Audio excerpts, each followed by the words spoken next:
So I am, what is it? It's 10 to 9 at night, and I'm going to bake some vegan cupcakes for the potting shed. If I do them now, then they can cool overnight and I can ice them, and then they can go in first thing tomorrow morning. So that's what I'm going to do now. Tell you what, there's nothing healthy about these cupcakes, but they are really delicious. And because they're vegan, nobody had to die to make them. So that's a good thing in my book. So we'll make these just now, just put the mixture in the cupcake holders and bake them, and like I say, let them cool overnight. It's now 5 to 9. John's on BBC Radio 2 tonight, live, so I might tune in and listen to a bit of that while I'm baking. Alexa, play BBC Radio 2. Playing BBC Radio 2. BBC Sounds.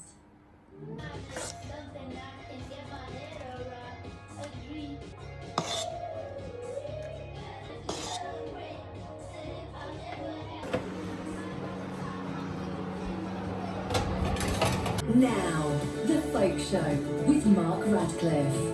This week we had live music from a rising star of the Irish scene, Niall McCabe from Clare Island, County Mayo, along with an old friend of the show, John McCusker on fiddle and the stonking big whistle thing. And so how do you two know each other? I mean, you played together on the transatlantic sessions, and so, I mean, John's been on this programme many times in different guises. Yeah. I mean, so where did you two hook up? Well, I think was it transatlantic we met first in Cambridge? Yes, the first time I met Niall. I think there's a thing that happens with our gang where when somebody like Niall comes along, people start saying, "Have you heard this guy?" Oh, Niall yeah. McCabe. I haven't. Morning breaks with the easy answer, falling from your gentle mind. Who it used to be when the day comes down.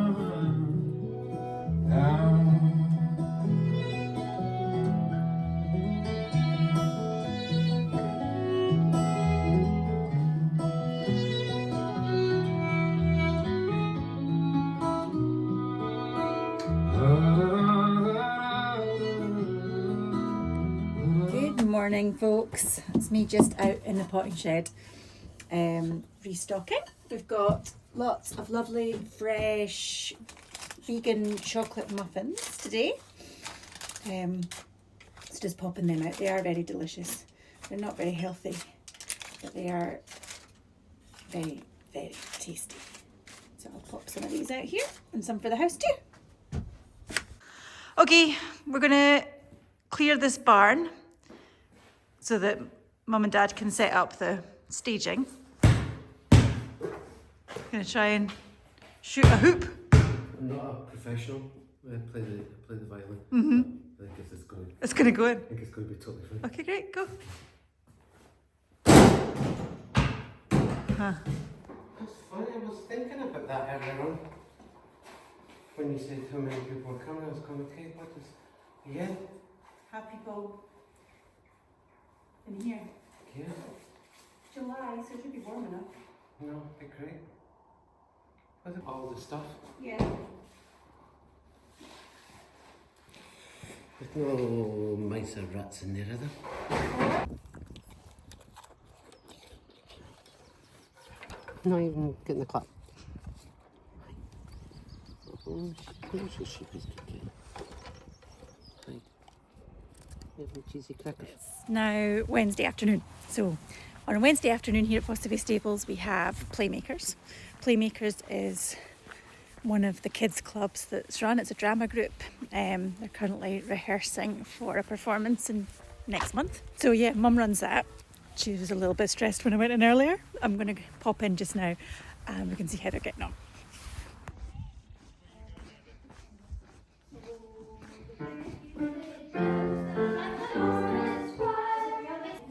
So we have to move this on. Yeah. Excellent. Okay, off you come. Get yourselves ready for doing the Come along, Piggy sisters, we have to go shopping. Come in, just carry my purse. Hurry up, Tish. Yeah, how did that go? Oh God, it's crazy. We're 5 weeks out. I think we've got 5 weeks to go. Okay, but it's because it's two different plays, it's difficult because I'm juggling one against the other. Yeah, managing them. And trying to, they're all trying to be off book now, and I have to say the younger ones are managing better than the older ones. Yeah. So it's all a bit crazy at the moment, but then that's what rehearsals are all about. Mm-hmm. You'll get there in the end. So they say. You know you do, every time. It's always a huge surprise to me on the actual performance that things go so well. If you remember last summer we had thunder and lightning and hailstones. Yeah. I'm sure that they'll pull it all together by the end. Yeah. It's always good to get in situ though, because it reminds them, it shows up for them, shows up where they need to How do much work still to do. what they need to do. So it's fun, I guess. You love it. I love it.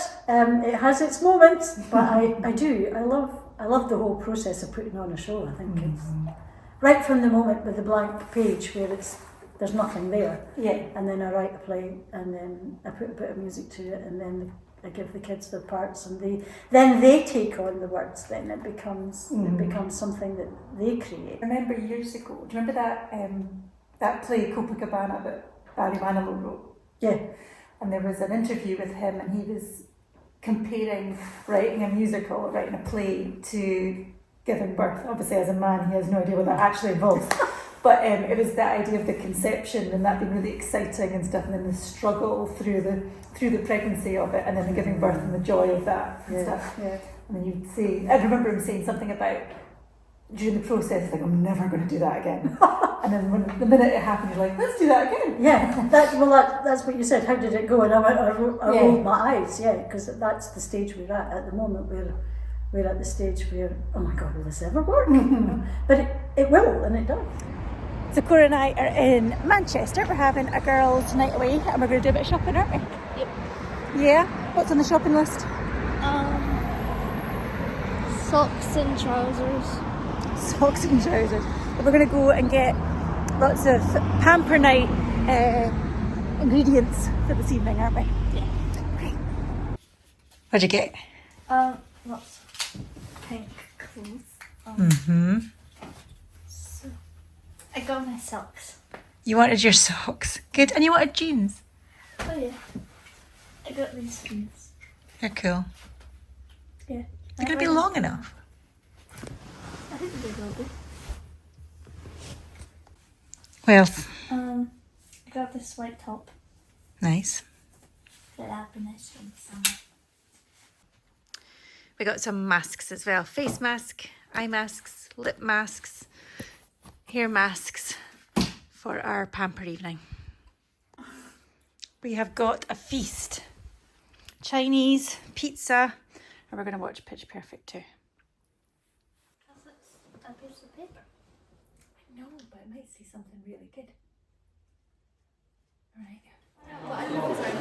Like middle distance, yeah.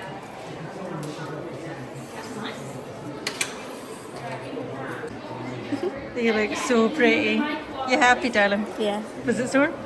Really? No?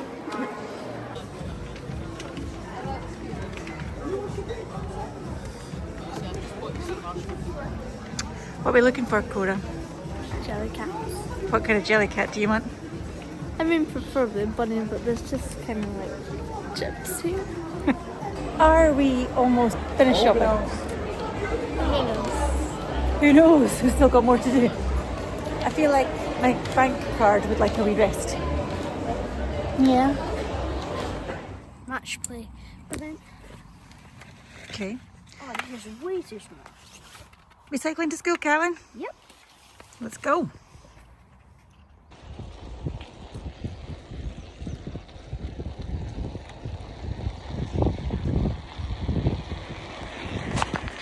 Hi folks, it is an exciting day today. We have officially announced the Sieve. We've launched the cover art photo and told people what's happening, when the trailer will be launching, and then thereafter when the episodes will land. So super excited about that. Wee bit of buzz about it this morning, which is really cool.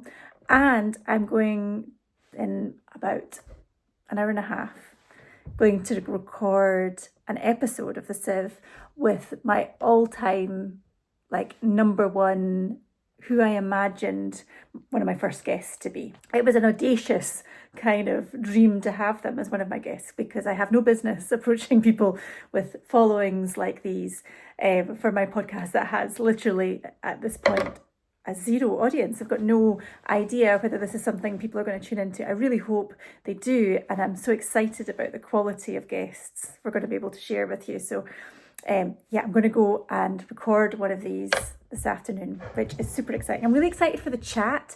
I think I've got a little bit of nerves around the technology of it all.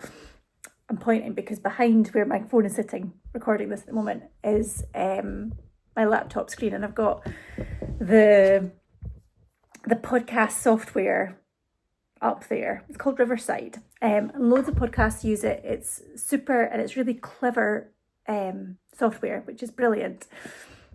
But it's one of those things when you're not used to using something, you're scared that I'm going to invite these really important guests on and not be able to make this thing work. However, I've just done a wee trial with John there. He's in Ireland at the moment. So I did a wee trial with him to make sure that it works.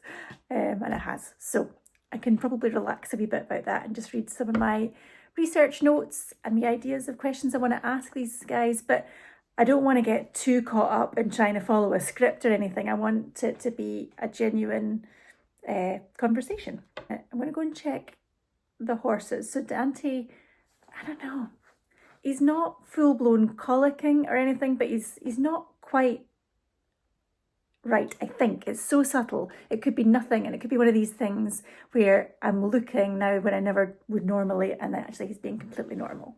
He's out in the field, he's walking about, he's grazing, he's standing in the sun, all the usual stuff you would expect. But I've got this feeling there's something grumbling away.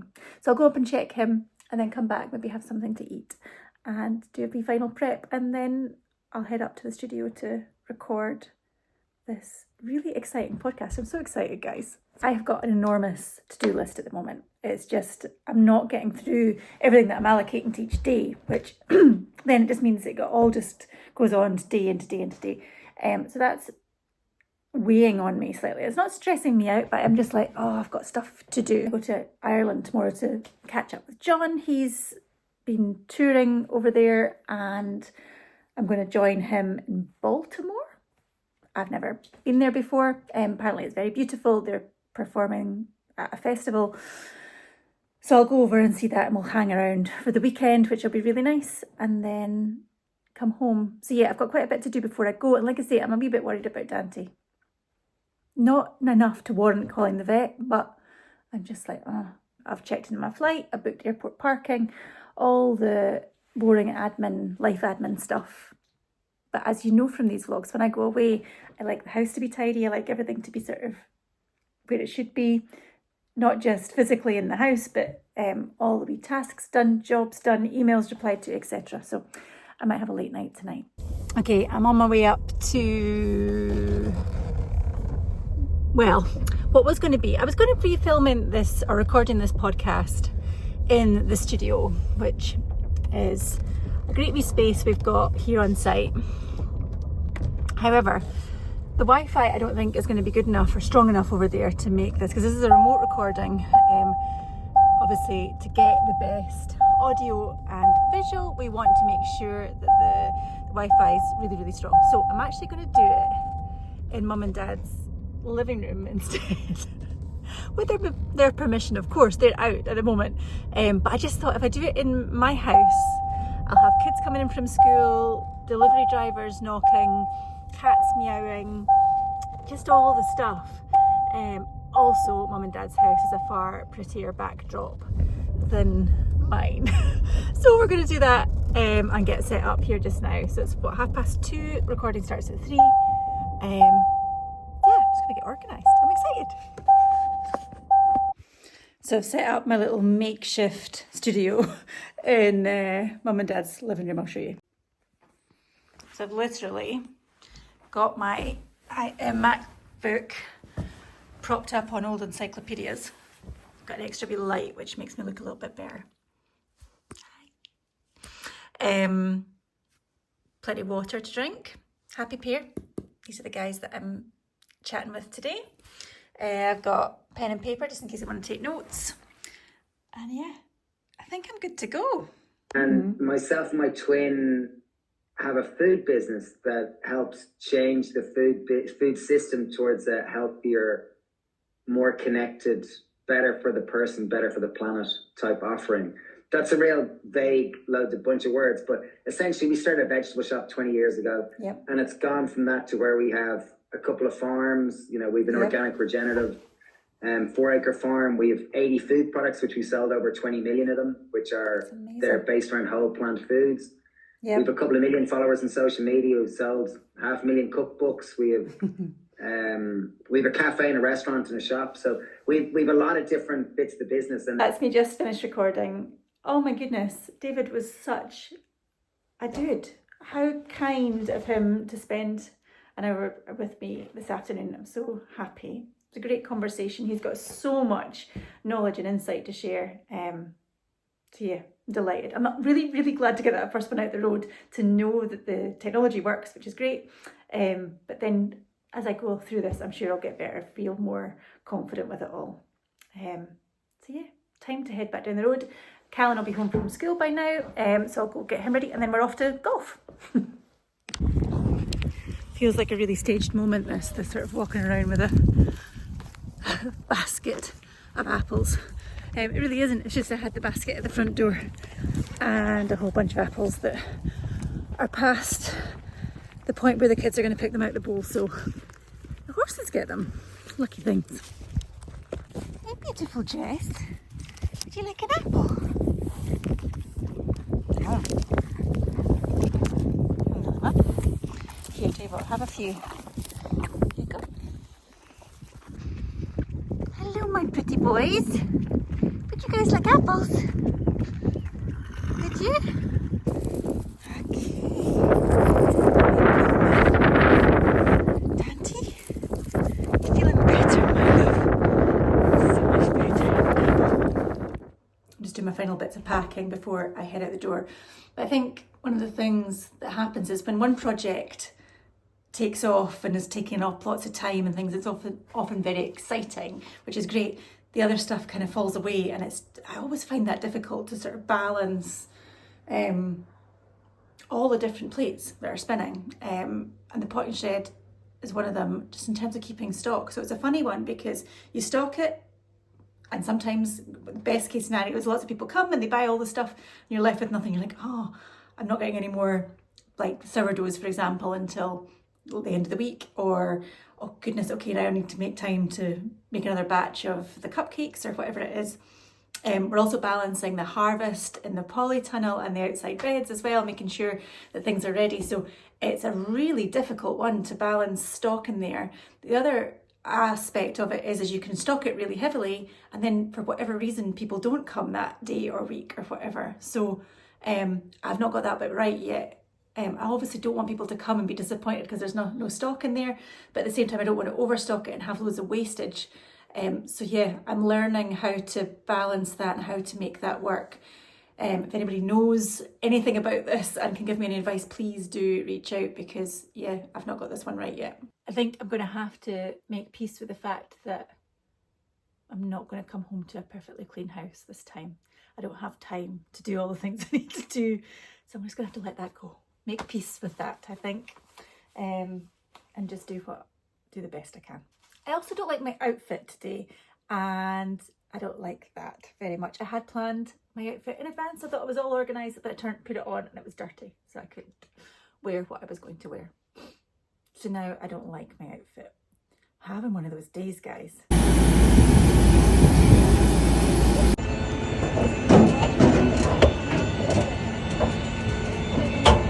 Over there it's Shirkin Island and Cape Clear. Cape Clear, which is another island. Gaelic area. Hey, darling.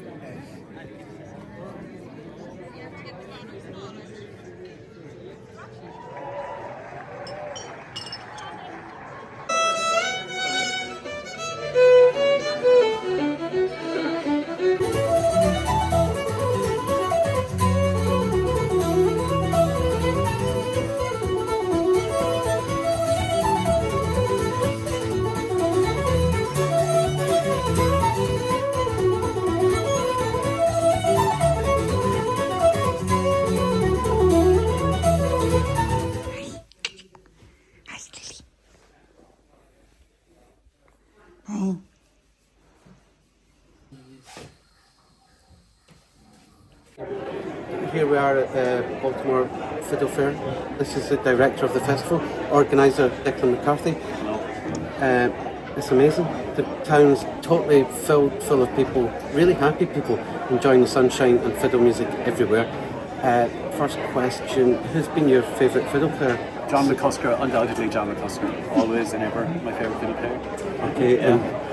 No, it's very hard to have a favourite. One of them has just finished playing there, Liz Carroll. Yeah. I think she's my favourite female fiddler in the world. It's amazing. That was amazing. That was like not a live podcast, but a podcast. Liz Knowles and Liz Carroll. And you just stumble upon something like that and you leave an hour later completely inspired. How long has it been going for? That gig? No, that gig is just an hour. This festival, you've already said it's an hour. Answered your own question. The festival has been going, well, in some shape or form for a long time, since 1992. Okay. We used to have a pub here in the village and we used to run little gigs. And one year I heard that Nigel Kennedy was staying in West Cork. Oh, really? And I thought, he's a bit of a character. I wonder would he come and do a gig in the pub? I was like, probably won't. But maybe if we could maybe make it into like a little fiddle festival, he might. Okay. So I remember writing a letter to his agent in London, 1992, saying we're doing this festival and would Nigel come? And I got a reply in the post saying, thanks for inviting me, can't come. That was the first Fiddle Fair, 1992. And it kind of slowly grew. Over 12 years in the pub, and then we sold the pub, and it's been here now like this for the last maybe 20 years, I suppose.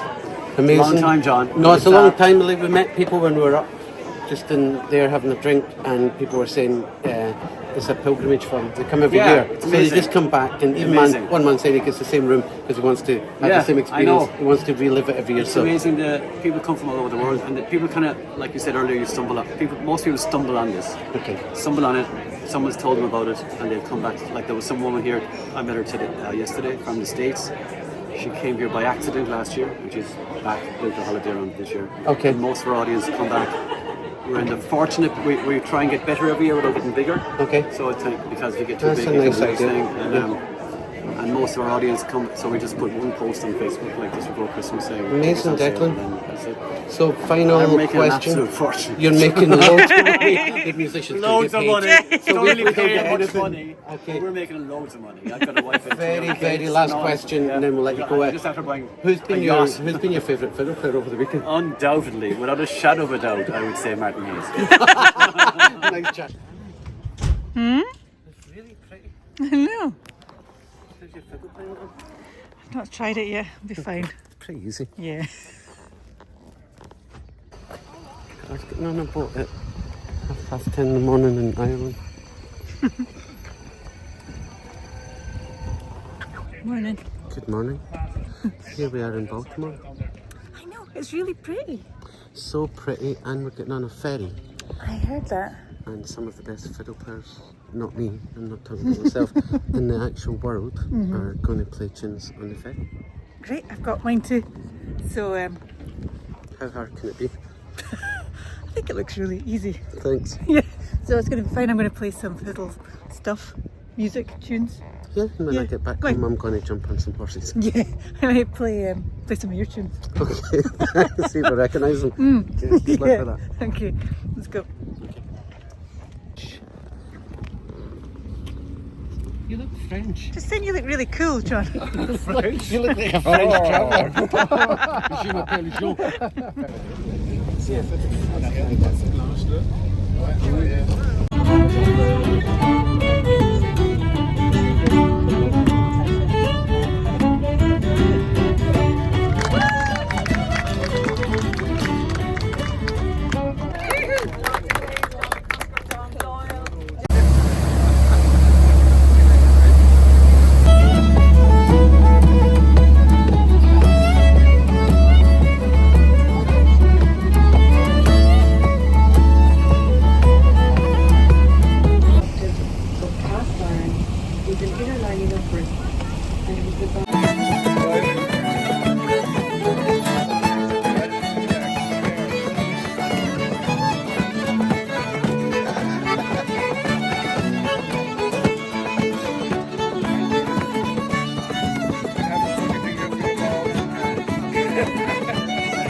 It's rather pleasant here. Yeah. I like it, darling. I know, me too. Feels like we're on our holidays. You finished work now, so we kind of are. I did an hour of teaching. Yeah. It was really lovely. Like, people are having a ball.